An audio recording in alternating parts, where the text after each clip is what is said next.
అనంతపురం జిల్లా గుత్తిలో టీడీపీ నేతలు హల్చల్ చేశారు. వైసీపీ నేత మాజీ ఎంపీపీ కోనా మురళీధర్ రెడ్డి ఇంటిపై టీడీపీ నేత జక్కల చెరువు ప్రతాప్ వర్గం కర్రలతో దాడి చేసింది.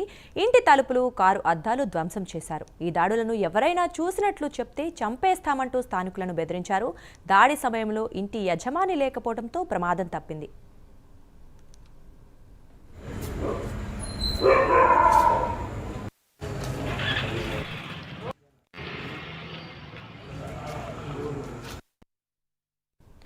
మూడు నెలల క్రితం కోనా మురళీధర్ రెడ్డికి టీడీపీ నేత జక్కల చెరువు ప్రతాప్కి మధ్య గొడవ జరిగింది. అయితే ఘటన జరగకముందే గుత్తి సీఐ వెంకటేశ్వర్లు ఇంటికెళ్లొద్దంటూ వైసీపీ నేతను హెచ్చరించారు. సీఐ చెప్పిన కాసేపటికే టీడీపీ నేతలు ఇంటిపై దాడి చేయడం పలు అనుమానాలకు తావిస్తోంది. అందుకే దాడి చేసి ఉంటారని స్థానికులు భావిస్తున్నారు. జక్కల చెరువు ప్రతాప్ వర్గం పెద్ద ఎత్తున భూముల కబ్జాలు చేస్తూ చెరువుల్లో అక్రమంగా ఇసుకను తరలిస్తున్నారనే ఆరోపణలు కూడా ఉన్నాయి.